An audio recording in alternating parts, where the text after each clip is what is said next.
The citizens of Fate, Texas are about to choose a new mayor, and the frontrunner in the race isn't afraid of tough questions, which is why he's here. Because it's that time again. Time for some straight talk. I'm Bunker Bob Steinhagen, and this is a special edition of The Bunker Bob Show.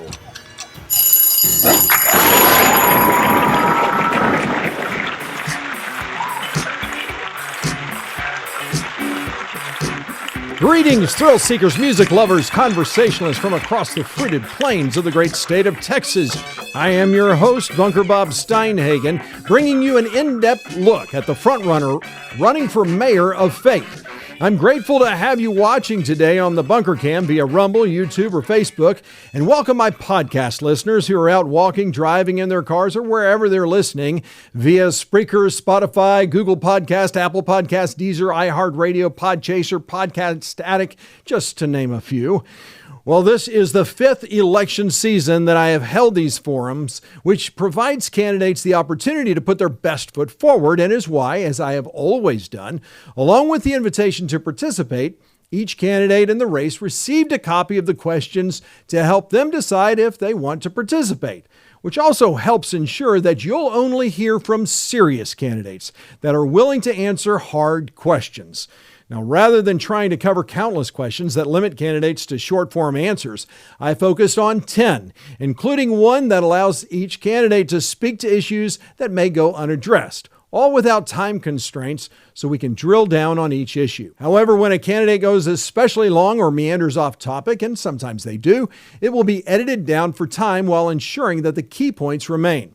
Before we begin, I always let candidates know that they can re-answer or restate anything they say, because the purpose of this forum is to allow them to be the best that they can be. So, let me introduce Andrew Greenberg. Now, Andrew is a dedicated husband and father. He and his wife Candace made Fate their home in 2018, drawn to the city's unique charm, tight-knit community, and family-friendly environment.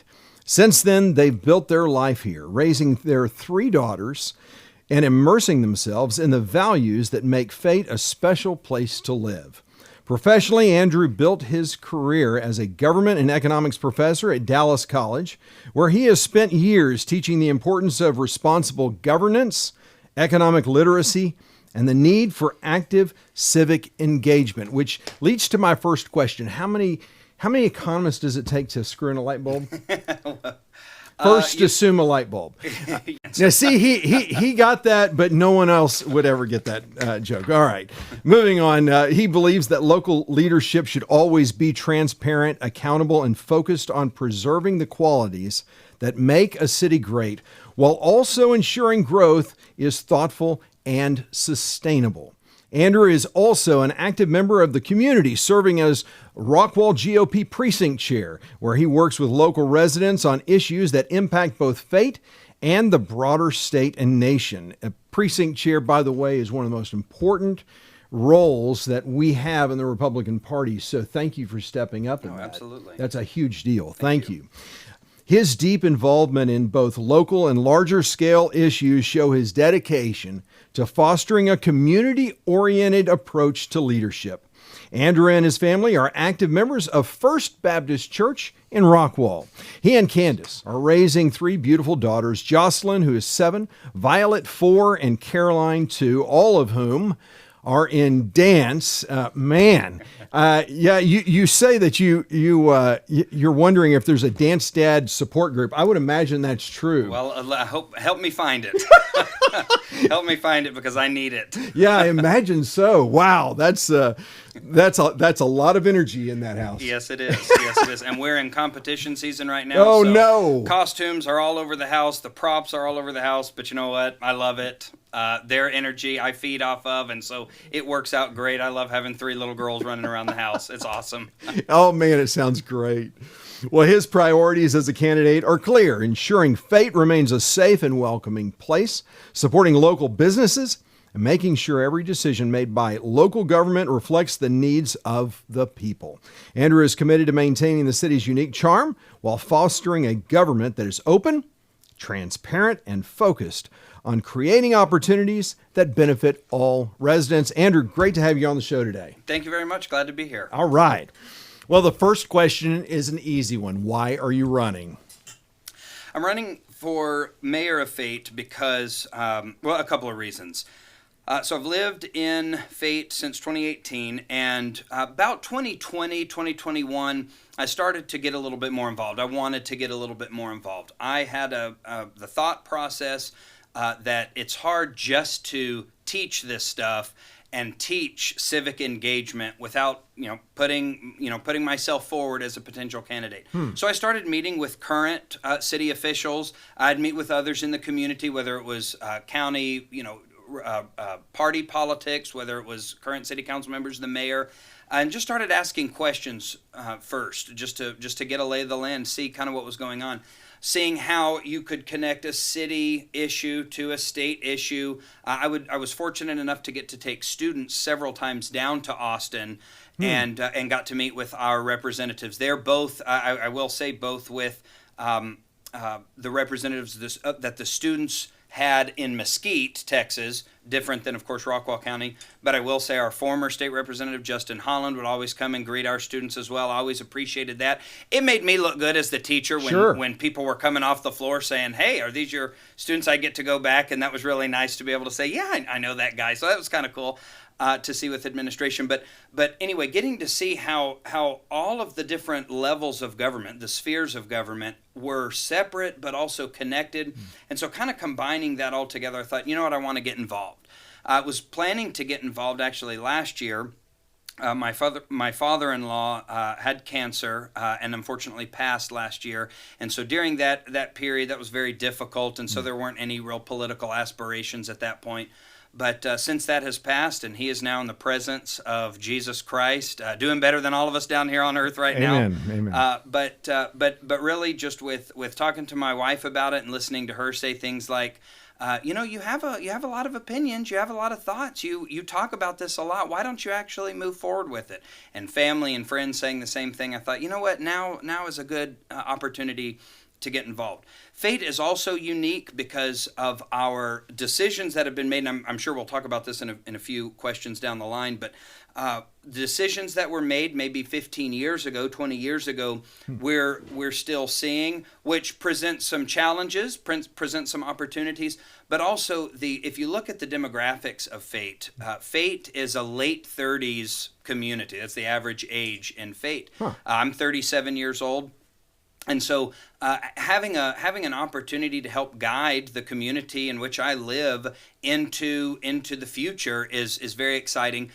But also, if I can say I want to look forward down the line, I recognize that my 7, 4, and 2-year-old are eventually going to become 27, 24, and 22. Dear Lord, please don't let that happen too quickly because I'm enjoying them where they're at right now. But I recognize that they're one day going to get married and need a place to live. And so I would like to do what I can now, planting those seeds where Fate is still the attractive community, the charming community that it is right now, where they and their future husbands want to move back right here and start a family. So my parents live in Rockwall. I like getting to see them. My grandparents live in the area. We all live kind of in the Rockwall County, not all in Fate yet. I told them that once I become mayor, I'm going to need them to go ahead and start moving. You need more voters. That's right. But really, so I want to get involved. I feel like it's God has given me an opportunity to be in a position to get to teach this stuff. So if I get to help with some servant leadership on a city council, I'm very humbled by that opportunity. Also getting to see kind of guiding us in the immediate future, but also long term, are one of the reasons why I want to run. And specifically mayor.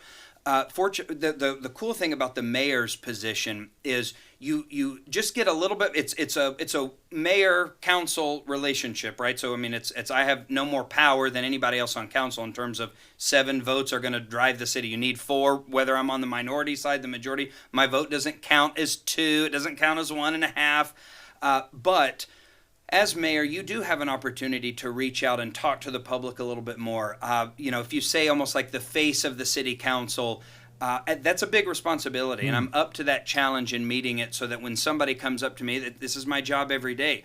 Mr. Greenberg, I don't understand what it is we're talking about. I don't understand how that law works or that economic principle works or the difference between the branches. That's the same kind of thing that I anticipate I'll be dealing with. I don't understand, what is that ordinance going to do? Where is that new thing going? The planning and zoning department just approved something. How is that going to impact me? It's the same kind of thing. So getting to answer those kinds of questions, I look forward to, and helping anybody that might be frustrated because they don't understand something.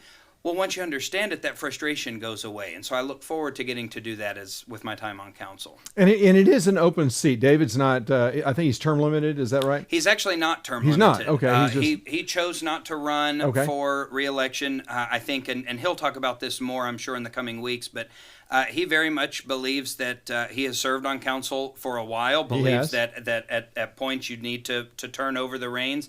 And so I respect him for that, as well as wanting some new ideas, some fresh leadership. And so he and I have spoken quite a bit about where the city came from, again, 20 years ago, where we're at now, where we need to be. I've appreciated that dialogue that I've had back and forth with him.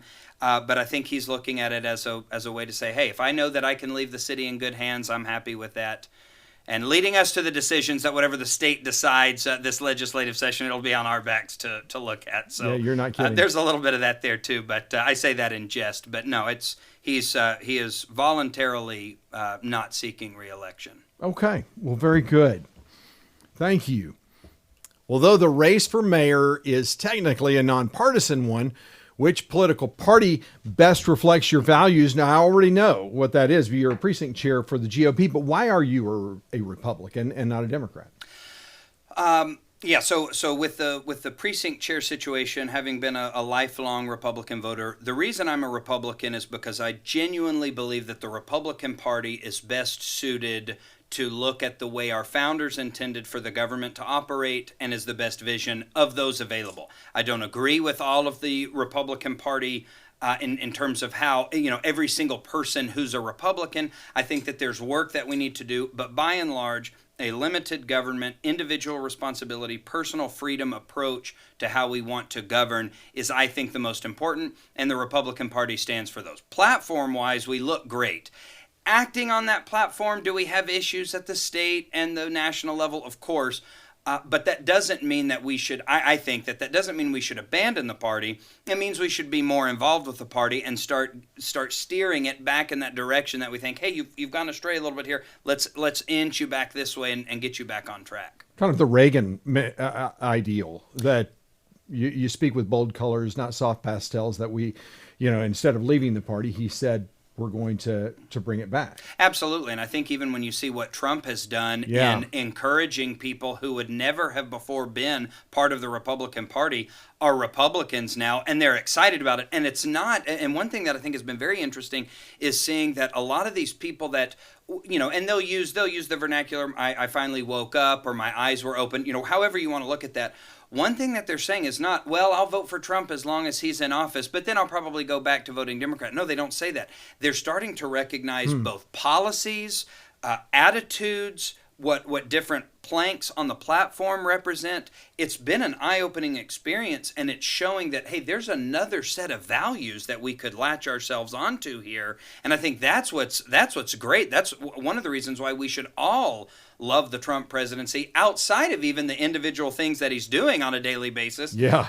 Which I mean, is just is blowing us all away. I'm exhausted by it. And I'm going, we're not even 6 months in. I know. But I think it's the eye-opening that he's doing for people all across the nation, saying, I never knew it could look like that.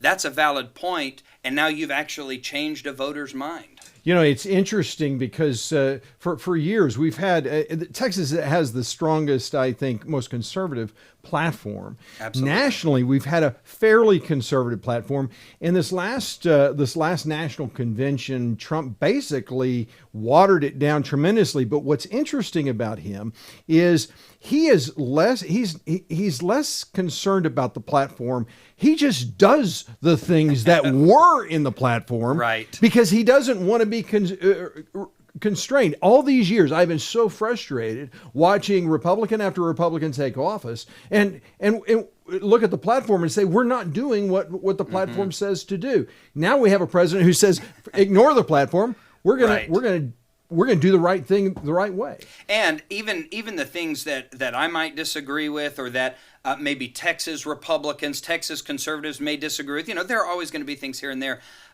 Again, a key principle in economics is trade-offs. You're going to have trade-offs. Very rarely are you going to come to a position where your two choices are getting $1 million or being punched in the face. Well, that's easy. Of course I'm going to do this one.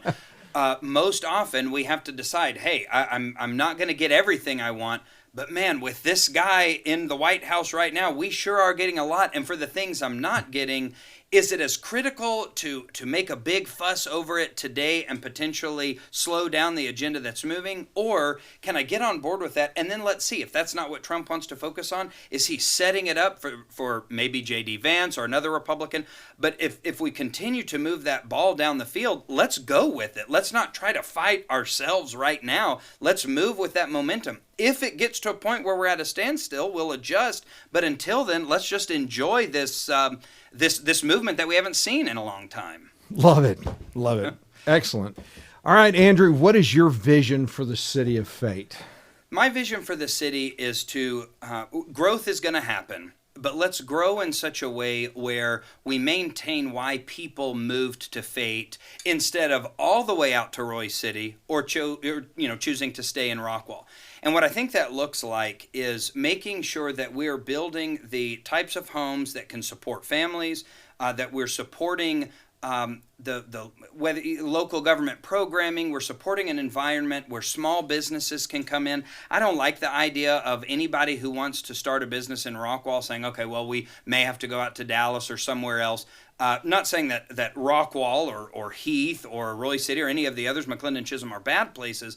But in Fate, we're really starting to create a system where, I don't know if you've been to downtown Fate recently, but it's becoming kind of a unique place to go and hang out. It has a lot of different types of, whether you talk about restaurants, shops, it's got its own character to it that I think as it's growing is enticing people to want to move into various neighborhoods. When the neighborhood we live, when we first moved in, downtown was getting kind of a do-over. Some economic development was occurring there.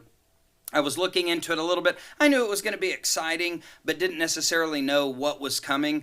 And now, within walking distance of our house, and I want to be very clear, without feeling like I'm in the middle of a downtown urban, 6,000 people within arm's reach of me, not at all. But walking from our home, we can get to the Fate ice cream store. We can get to Pablo's Mexican restaurant. My girls absolutely love walking right across from the fire station there because inevitably they'll be moving a fire engine out or in. And when my girls wave to them, the fire department flashes the lights and the sirens for a moment. They love that. Yeah. But really just getting to look at that and see that it's just a unique vibe that we've created in Fate. You of course have your areas that you can go if you want a little bit more land or you want to feel a little bit more secluded, but you can also come right there where all the action's happening. And so I think that as Fate is growing, and there are challenges in our city just like there are any other city in our state, but the vision I want us to maintain is one where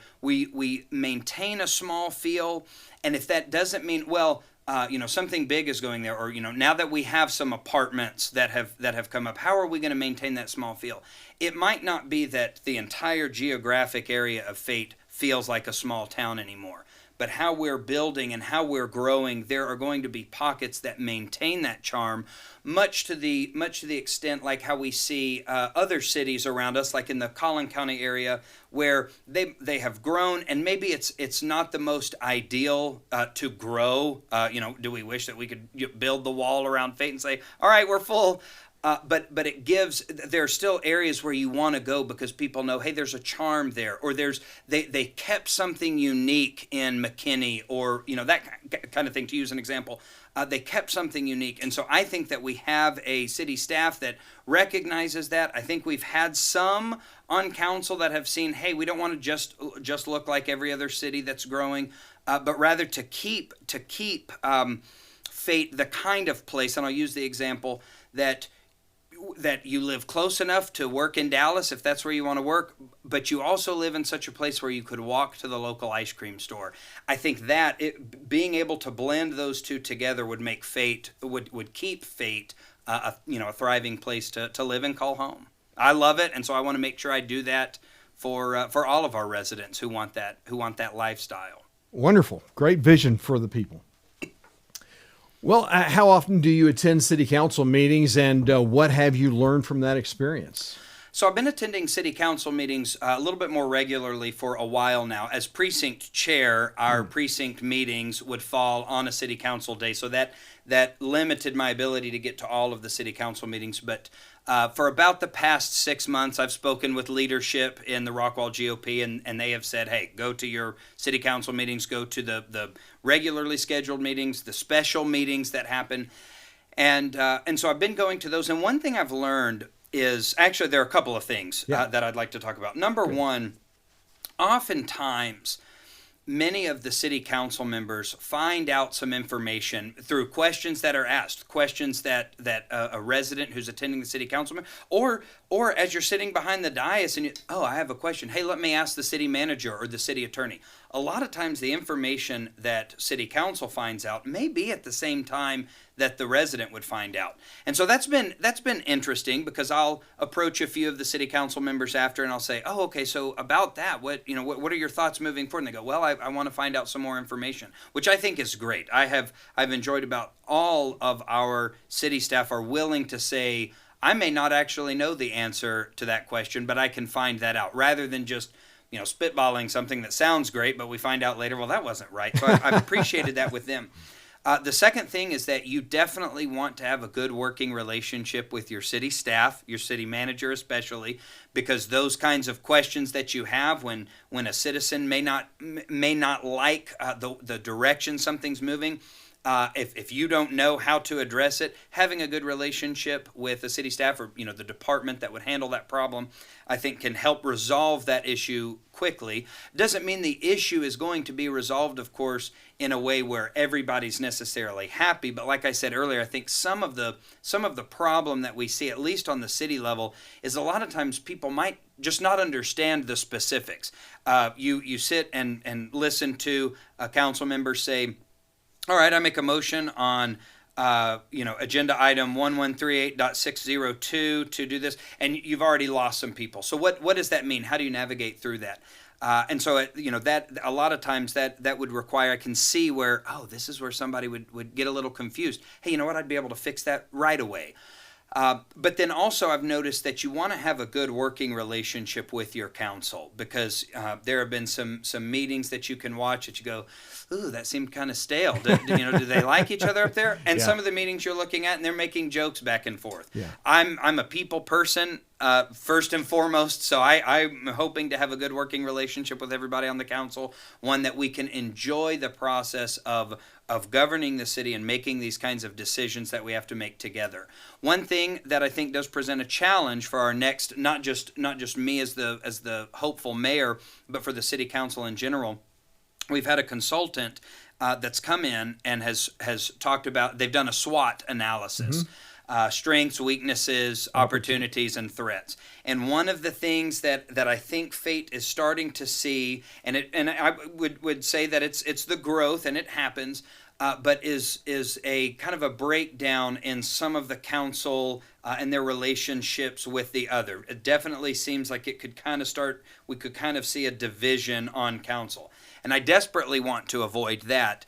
I'm totally okay with disagreements, and I'll be the first to say, if I come in there and I'm ready to vote this particular way, and nobody's going to change my mind, and you're not on my side on this particular issue, I'd say, all right, tell me why not. I'll be the first to say, oh, wow, I didn't even really consider that. Okay, that's a great idea. Let's flesh this out. Let's talk about this some more. And so I want to make sure that happens. Doesn't mean that our votes are always going to be 7-0. We're going to have those and our council just the same has votes that there's not agreement among everybody, but I want to make sure we maintain that cohesion. And so part of my process with this campaign of just learning more about the city, learning more about the needs of the residents and our citizens, I'm making sure that I'm going into this with an understanding of how best to keep our council, keep the people, the new people that will be coming on, the people, the veterans on the council that will have remained? How do we keep a close-knit group where we can actually work together? I don't want to contribute to the division. If anything, I want to start erasing those lines of division that have started forming. We're going to erase those in this next city council session. Wow, excellent. Man, that's a lot. That's good stuff, though. Excellent. Thank you very much. Well, the one issue that concerns every citizen in Rockwall County is the exponential growth, which includes housing, commercial development, traffic congestion, and of course, growth in government, which means higher taxes, and is why we're going to tackle each in turn. So why don't we start with the explosive growth in housing, like master planned communities or multifamily apartments and townhomes. Andrew, do you think the city is on the right track when approving these new developments, and are they contributing to or taking away from the lifestyle that the citizens of Fate desire, and why or why not? That's a great question. And so to begin the answer, I think it's important to look historically at what's happened in Fate. Back in around the 2005 to 2010 timeframe, a lot of our council's decision on some of our own master planned communities, specifically like Wood Creek and Williamsburg, passed. And that meant that you had a certain amount of homes that were coming in, a certain amount of development that was just entitled, and there was no breaking away from that. I think that with that, because we don't see from the first Monday's meeting, a project gets approved, and then by the next week, construction has started, and then 3 months later, construction's finished. Oftentimes, these projects may lay dormant for years, 5, 10, 15 years before they begin. That can naturally look like, oh, well, wait a minute, that's under the current council. Is this not what you approved?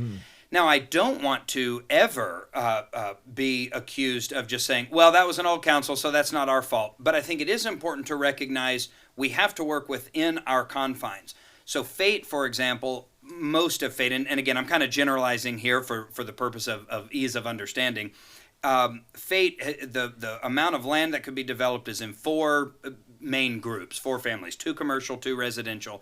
And so a lot of that residential development that we've seen was passed years ago. We're seeing new phases, and with those new phases come the questions of why are we continuing to build right there when 66 is so small to begin with? Let's widen 66 first.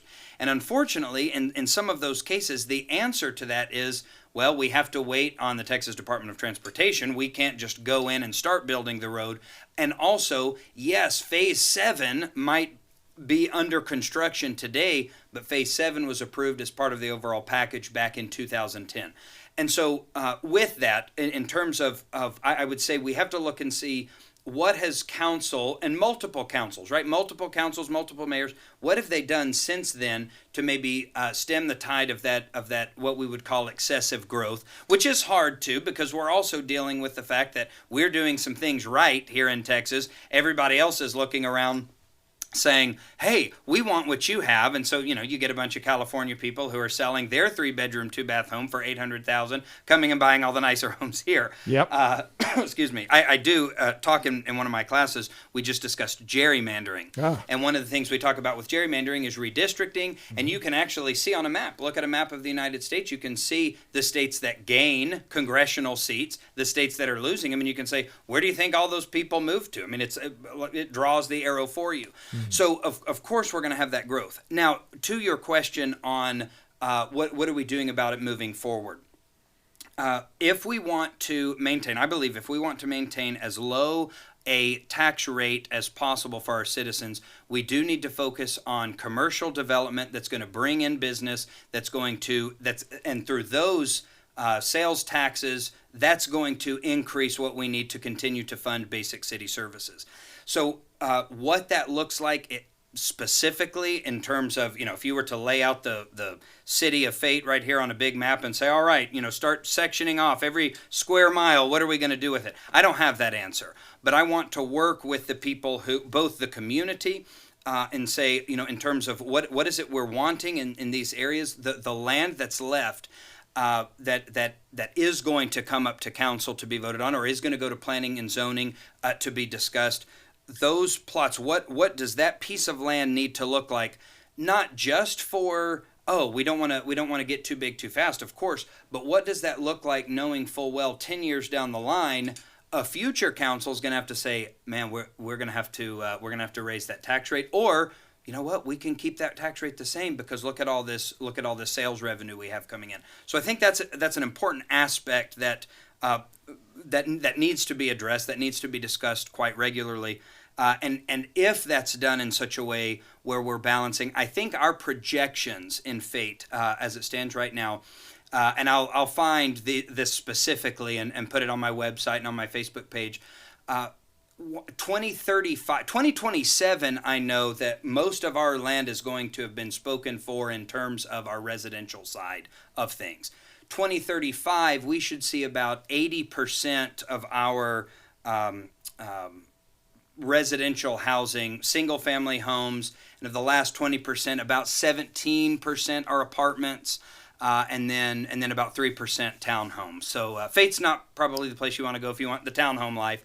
But nonetheless, as we're taking these figures and moving forward, we want to make sure that of course you don't necessarily want businesses that no one wants, but you also don't want to overcrowd where you can't enjoy living in your home and saying, oh hey, I need to run to the grocery store on a Saturday afternoon, and then you think, nope, not going out today. And so that's I think something that I want to look at moving forward.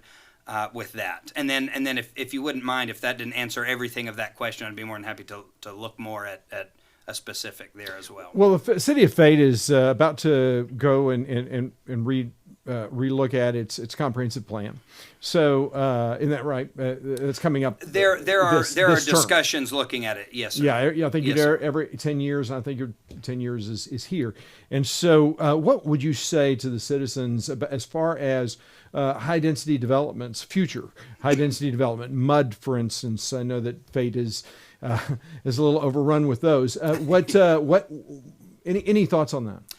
So I'm not a fan of MUD districts. I think that it makes it difficult to do the entirety of the city budget, because I certainly don't want to say, hey, even if our tax rate, that our basic tax rate is not sufficient for our city to grow and thrive and to maintain our safe city status. I know we kind of bounce back and forth with Heath on who's the safest city in Rockwall County, but we consistently rank in the top 10.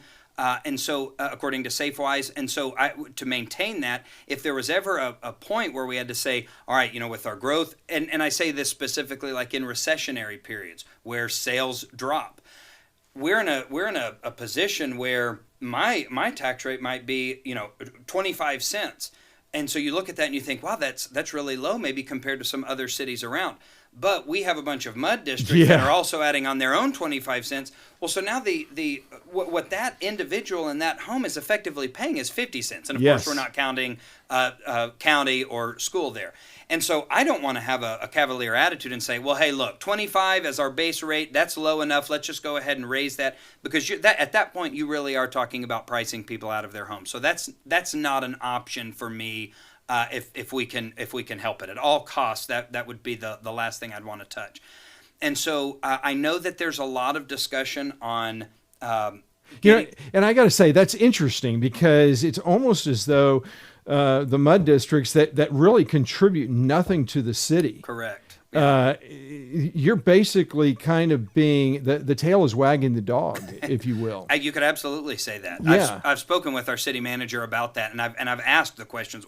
What can we do about it? And man, when you learn there's not a lot you can do, it really does put you in a position. Again, my commitment to citizens of Fate is that in terms of having to raise our tax rate, ignoring what MUDs are doing to your current payments. I'm very aware of that, very cognizant of that, and that will absolutely factor in. That's why bringing in business revenue is so critical, especially for a place like Fate. Which brings, one of the things you asked about was high density development.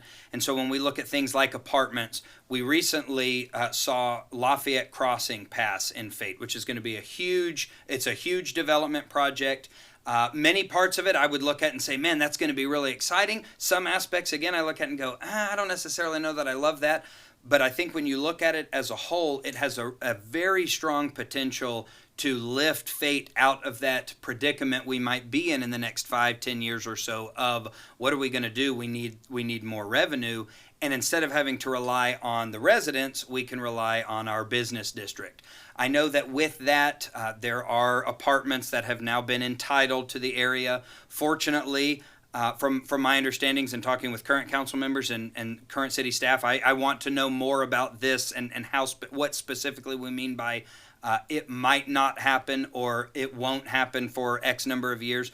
There's a strong possibility that those apartments don't come in, or if they do, they come in 10, 15 years from now, that the business side is going to be moving first. So I think that as a whole, Fate is moving in a direction that is going to be beneficial for the growth that's going to come in. But as we're also seeing kind of we're still growing, but as we're slowing that growth, just from what's happening, the economy, in other words, not unique to Fate, but unique to everybody, as we're slowing that, we also need to be aware of what's going to happen when our roads need to start the repair process there, and how are we going to meet those needs. So one thing that I have learned throughout this campaign is that a lot of the decisions that you would see me make in a 3-year term and if reelected 6 years, is that a lot of those decisions are going to be more about what's going to happen in the next 10 years, not necessarily a decision you made today is going to add to or take away from the density tomorrow,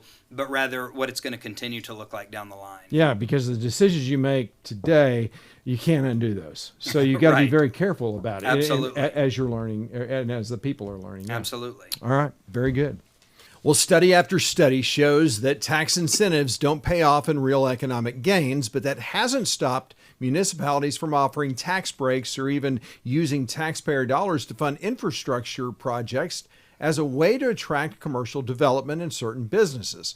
Now, this, of course, puts government in the position of picking winners and losers on the backs of taxpayers. So, where do you stand on this issue, and how should the city go about deciding when it's appropriate to use incentives like tax breaks or taxpayer-funded infrastructure projects to attract businesses and commercial development?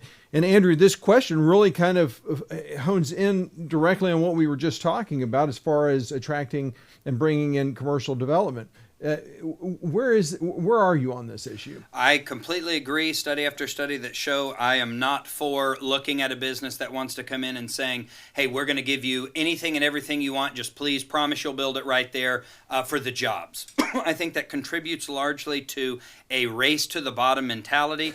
I agree. I love that. Yes. Hey, and it's something in my Texas government classes we teach it. But it is really important that people understand that it's, and I get it because it sounds really great when you hear the kinds of places that the people want. And you start getting a couple of these rumblings that, oh, that place of business or that restaurant or that store, whatever, they're willing to come in, but they're going to want the city to meet them halfway. And it's hard because then the people are saying, city, meet them halfway because that's what we want. It's not as sexy to sit there and go, well, let me talk to you about the financials of everything that you're looking at. And so I think in doing so, one of the things that we have to understand is that in looking at the state as a whole, but also in the North Texas area, Rockwall County is a very attractive county to live, to grow, to own a business already. You're absolutely right. And so when you talk about incentives, what's going to incentivize somebody, I'm all for playing with that incentive line and saying, no, don't offer that business that. Because as soon as those businesses come and say, okay, well, we still want to build anyway, what that shows you is that had you agreed to it, you would have lost. Exactly. That's real money in the either whether we're talking about the current tax rate, what those tax dollars, those coveted tax dollars, can do for citizens in terms of city services. Maybe they are extras. You're looking at as a city grows and you want to eventually get. And then by no means am I thinking these necessarily as on my agenda. I'm just using them as an example. But if you were to look and say eventually getting a full parks department in Fate, or building a community center that maybe not so much for the residents of independent homeowners associations, but if you build a community center, more programming for children. We're about to get a new high school in Fate. Kevin Worthy High School, so that's exciting that that's coming in. And so Wow. with that, some opportunities will come in. I look forward to being part of the council to see what we can do and bringing students in involved in that process. And so when you look at all this, if I only have this much money and I'm having to go, okay, business is here. Thank you for coming and building here, though. And you would have done that anyway because you recognize the benefit to your business coming and building here in Rockwall County in Fate. Then I'm going to want to hold on to those dollars. And Absolutely. I'm going to want to do what's best for the citizens. At the end of the day, my job is to make life better for the citizens, not for a company that wants to come in, not for business. Do I welcome companies and businesses? Absolutely. But we're going to work in such a way that benefits the people first. And here's the deal. The beauty of the free market system, if you end up looking at it and saying, well, that's not going to work for us to bring this business to Fate, great. Best of luck on your way. You will find somewhere to build. You will thrive there. And by us not misallocating these resources by forcing something to work that shouldn't have, neither of us are left with a sour taste in our mouth afterward. And you're not left with an empty building 10 years later. Right. That's sitting there. Yeah, the invisible hand does work. That's exactly right. Definitely. All right. Well, it seems like regardless of where you live, traffic congestion is getting progressively worse, which is beginning to have a real impact on the quality of life for many. What can the city do to improve this problem, or more specifically, what will you do as mayor to address the increased traffic congestion that's agonizing for so many? We kind of hinted as we began that there's a lot of these roads are owned by the state or the county, but this is something that your citizens are concerned about. Absolutely. So let's talk about it. So what would you think?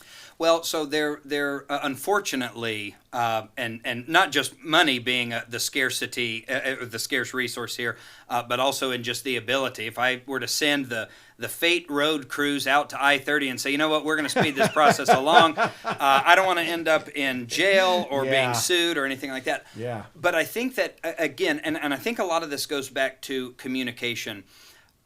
A lot people understand, I think inherently people understand, especially when you're widening roads and construction's going on, okay, there's going to be some pain for a while, but eventually it's going to get better. The problem comes when we don't actually see that light at the end of the tunnel. We don't even know that light at the end of the tunnel exists. Yeah. And so even if it's regular updates, I might not be able to say, okay, well, we're going to take it upon ourselves to fix 66 or to fix I-30. We can fix the roads that we have in Fate, but we can't touch some of those. Maybe I can't fix them directly, but I can be in regular communication with the agencies that are responsible and say, hey, just give me an update. Give me something that I can take back to my citizens. Why is it going to take an extra 2 months based on your projections? Why is I think it's the I-30 road that puts you on the on-ramp at John King, said that it's going to be shut down from now until like early 2026. And I remember even looking at that going, 2026? They must have made a mistake on that. Surely it's not 2026. And my first question was, why on earth does that need to be shut down that long? It would be nice to see something that says, hey, it's going to be shut down this long. Here's a rendering of what it's going to look like afterward. And just by if you were to look and say, hey, when you expand by 2 lanes and by 1 mile, that in and of itself, a project like that takes about 6 months. So we're doing twice that amount. So, hey, it's going to take a year. Different things like that would be, I think, advantageous because you're right. It does not, I don't have the power to make the traffic problem go away overnight. But I do have an opportunity to communicate with citizens and say, hey, I'm going to update you every step of the way. And then when we start seeing that finish line that we're coming up to, we'll have known about it and we'll be celebrating getting there together. Well, and it's important for citizens to know that the city of Fate does have, I think, 1 or 2 representatives on the road consortium. Absolutely. For the county. Absolutely. So there is input from the city. Right. It's almost as if you'd look at it and say, with appointment power, right? If we're looking at the state level, I know that a lot of our literature discusses a very weak governor in terms of a Texas Constitution. That is not a stab at Greg Abbott. That's how our Constitution's. Yeah, Lieutenant Governor has all the power. Absolutely. Yeah. But with some appointment power comes that ability to influence and that ability to look around and say, like, hey, let's either move this up on the agenda item, or let's see if we can handle that a little bit quicker. And so I absolutely want to use that relationship building aspect with our people that are part of the road work itself, but also those that may be in Austin or part of the other council of governments. Anybody that will listen, and anybody that I could say, hey, can we do any better than this? Yeah, I guess we could. All right, let's pursue that avenue. You have my commitment that we will be doing that as much as I will be doing that as much as I can there. Excellent. Thank you very much. Well, President Trump initiated the Department of Government Efficiency, or DOGE, which not only uncovered outrageous waste in our federal government, but also exposed an entirely new generation to the reality best articulated by President Reagan, who said that government is not the solution to our problems, government is the problem. So what is your philosophy about municipal government growth, and where do you draw the line between what constitutes an essential government service that warrants taxpayer funding and wasteful spending that should be prohibited? That's a great question, because a lot of that does come to the quality of life that you're going to look for living in your city. And so I give the example like a fireworks show for a city that a city puts on. That fireworks show is not delivering water to your faucets. It's not ensuring that you don't, at least at the city level, that you don't blow out one of your tires because of potholes. But you find me, the citizen, or the majority of the citizens that would look and say, yeah, you know what, on Independence Day for the 4th of July, I'd rather just not celebrate our freedom and independence. Find me the red-blooded American that wants to cancel the fireworks show, right? Yeah. I certainly don't want to. And so there is a balance, because you want to build up a community, and a lot of times, like we have Celebrate Fate, in Fate, and a lot of those community building efforts are absolutely beneficial to contribute to that character, to that culture that we all look for. A lot of times we will look and we'll see things like, man, why don't we do neighborhood block parties anymore, where you're blocking off entire streets so that people can come out onto the front porch. And we look and we say, oh man, things were so much different. We always point to the back. We want that nostalgia, right? But a lot of it is if we're all busy, social media exists, and so a lot of those kinds of things we have to capitalize on. And so to answer specifically, as much as I would even say, well, I'd want to look at a sheet of paper. Hey, here's something that we're going to spend money on. Let's move it into the need column. Let's move it into the want. I think it goes beyond that, because I think that we have to recognize that individual cities will also have individual levels of what they want to see their city involved with. So a city like Roy City is going to have a different feel, a different culture, a different vibe than Fate, than Heath, than McClendon Chisholm. And so understanding that, tapping into what the people want there is I think, more important than even just saying, that's the tax rate right there, and that's what we're sticking to. Everything that we need must fit within that, because we're not going above it, an extra dime. But I also know that in the past, in our own county included, we've had cities that recognize, hey, this is what we want. We understand the trade-off might be, a cent or two increase. Now, again, my fundamental philosophy is let's not grow the size of government. If there's something that we want to do, let's see if we can replace it with something that's, hey, maybe this is just kind of a redundant system, or it's something that we don't really care about anymore. That would be first and foremost. But I think this also goes to the point on why it's important to have business contributing to a lot of your city revenue, because I don't ever want to be in a position where, whether it's housing values drop, if that were to occur, and I know we've seen market corrections from COVID, but a longer term drop, or like we were talking about a little earlier in the interview, a recession. I don't want there to be a position where we have to say, man, to continue basic city services, we're going to have to raise the tax rate. And I know what that's going to do to people who live in mud districts or even PIDs, that kind of thing. And so as far as government, the municipal government, the benefit is that that's where the people are closest to their representatives. I tell my students all the time, and we were speaking very highly of Trump earlier, and I mean it when I say this, and it's absolutely no disrespect to President Trump, but it's not President Trump's job to make sure that the citizens of Fate have a standard of living and a well-being that they like. That's my job as the mayor. It's our job as the city council member. And if we have to go to the state, if we have to go to the national government and say, hey, some things aren't working right, then so be it, we'll do that. But that's my job first and foremost. Let the president trim our national budget, get us out of debt, make some of our programs solvent again, and protect us from foreign invasion. But let our state government handle things like education. Let our city governments handle those day-to-days that we see. And so ultimately, my commitment to my constituents and to the people of Fate is that I'm not going in there going, all right, let's get some new programs on the books, and if that costs some extra money, let's raise taxes. Not at all. But I do want to be sure to say that if eventually we do get to a point where, hey, we do need a parks department, if that costs money, we're going to be smart about it, and we're going to look as efficiently as possible, creating a program that is not going to, if there's a, well, wait a minute, we're doing 80% of that right here already, well, then we don't need another department. But if there is a deficiency in our city as we're growing, needs that aren't being met, that would ever cause people to say, yeah, I just don't like living in Fate anymore, then we're going to shore that up. Excellent. Very good. Thank you. Well, property valuations have increased at such astronomical proportions that every city in Rockwall County has continually lowered the municipal tax rate year after year, while still increasing revenue. So under what circumstances would you support an increase to the city's tax rate, and would you support an increase for the next fiscal year?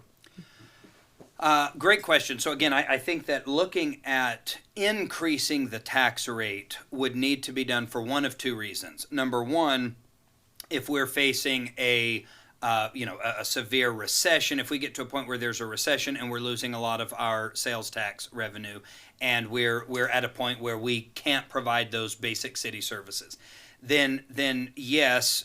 It only in the respect that I don't want it to be where the water has problems or sanitation, trash isn't being picked up, that sort of thing. There's enough of the fun that we get to have, kind of like in our home budgets. If I were to tell you, that my wife and I, man, we go out to eat every night, and assuming I'm not a millionaire, didn't just win the Powerball or anything like that.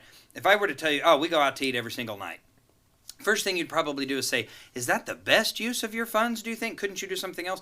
But if I were to tell you, hey, we go out to eat once every couple of weeks, and once a month, we try to have a really, nice date night experience where there's some fine dining involved. Hey, you'd look at that and you'd say, I like that. I think everybody should enjoy the finer things every now and then. If something happened to my job, decrease in hours, anything like that, if I came to you and said, well, putting food in the pantry is a little bit more difficult, but we had those reservations, so we're not going to cancel those. First thing you do is say, hey, while your budget needs to be shored up a little bit, while there's been a reduction in that revenue, perhaps you shouldn't go out to eat at all. I mean, beans and rice, kind of the Dave Ramsey approach kind of yes. thing. If you need to eat beans and rice for a while, eat beans and rice for a while.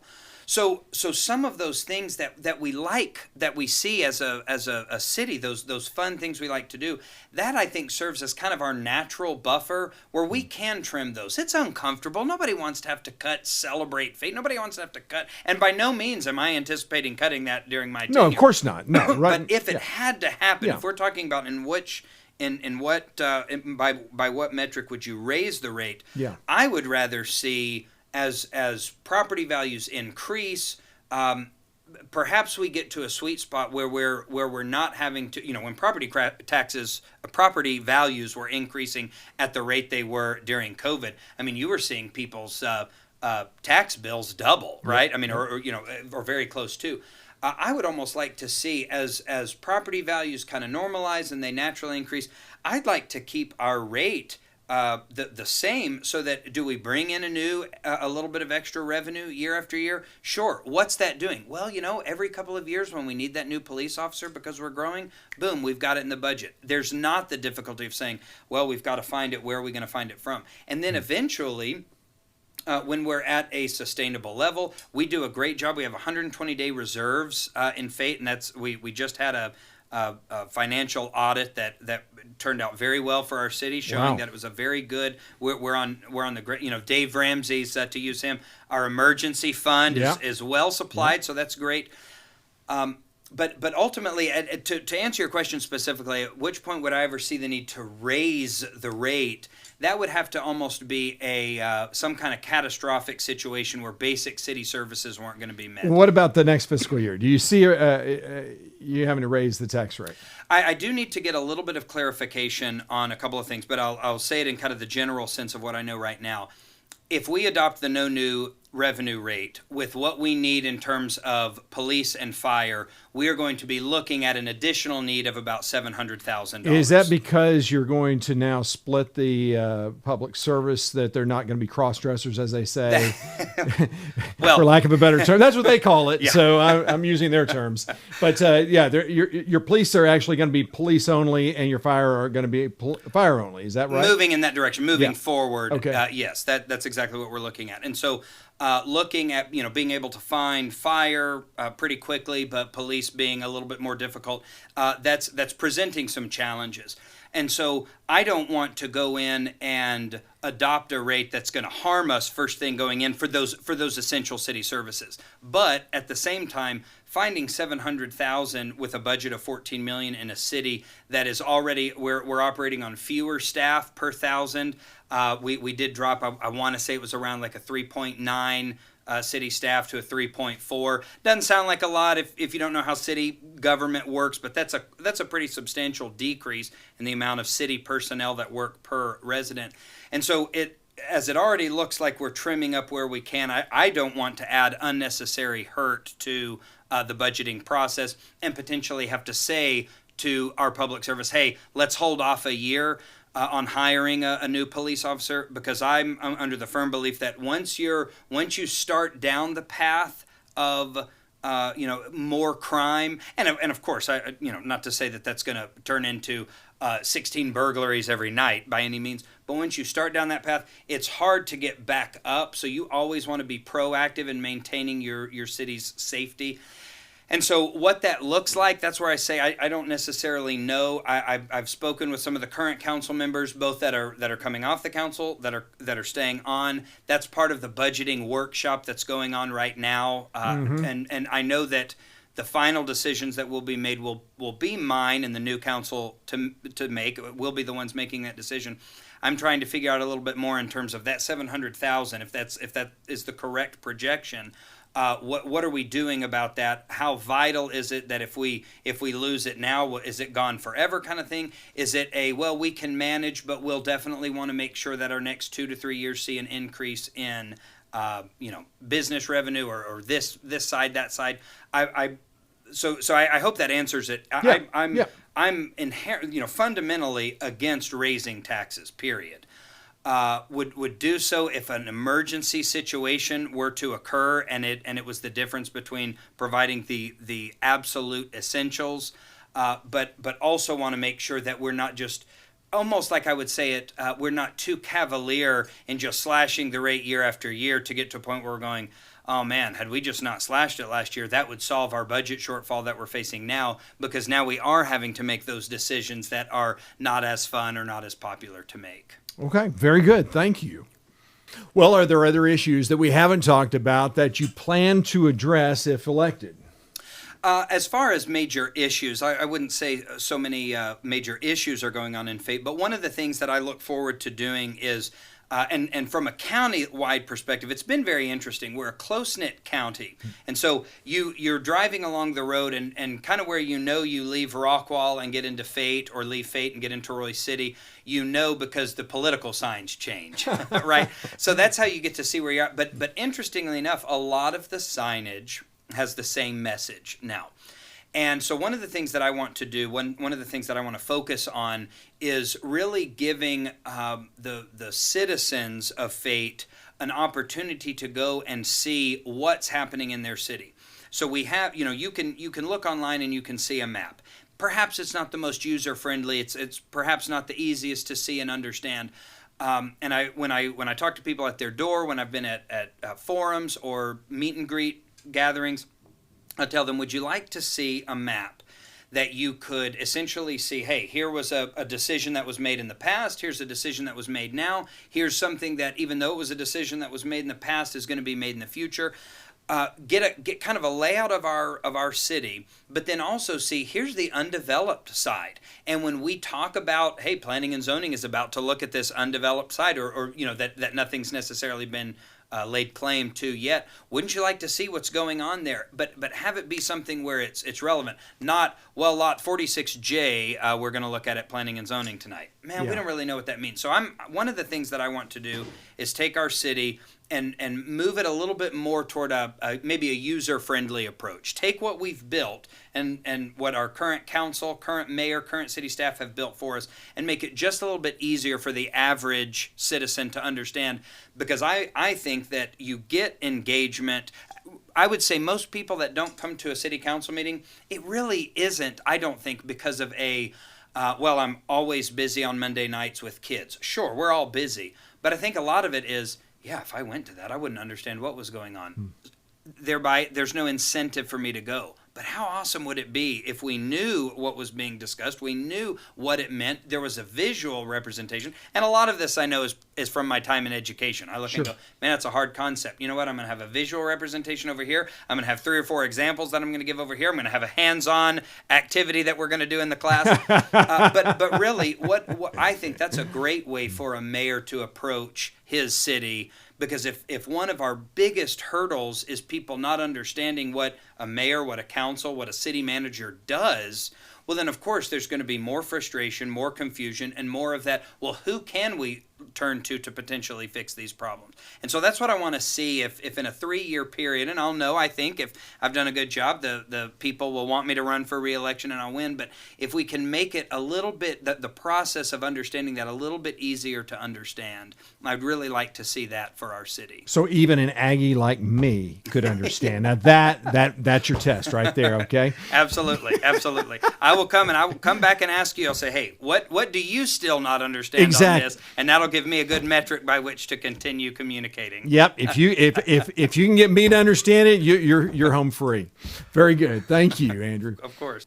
Well, now is your chance to tell voters why you're their best choice to be mayor of the city of Fate, Andrew. Go for it. Well, thank you. So again, I'm Andrew Greenberg, running for mayor of Fate, and I want to be your mayor because I want to be right there in the thick of it with you. Fate is a growing community, young families. My wife and I absolutely love raising our 3 girls in Fate right now, and I want to continue that process and make it a city that's great for years and even decades to come. With it, there, of course, come challenges. But as we work as a community, I very much want to be community-centered. Citizen-centered governance is very important to me. I teach this to my students, and I will apply that to my job as mayor. I want to involve you. In fact, I would go as far as to say you'll probably get sick of the amount that I want you involved with the process, but I want you involved with that process because ultimately we're building this together. I might serve for 3 years, might serve for 6. Eventually, there's going to be new councils, there's going to be new mayors, but the city's going to be there. Your home, the investment you made, the memories you're making with your family are all going to be made in Fate. And wouldn't it be great if we made it as awesome a city to live as we could? Over the coming weeks, because early voting starts April 22nd, and of course, Election Day is May 3rd. But over the coming weeks, you'll see me out and about in the neighborhoods. You'll see me taking breaks frequently, especially when I have my kids, at the Fate Creamery. So chances are, if you want to stop there as well, especially on some Saturdays, you'll see us getting some ice cream or a shake. But I want you to talk to me. You can go to my website, andrewforfate.com. You can find me on Facebook, Andrew Greenberg for Mayor of Fate, and reach out to me. Send me a message.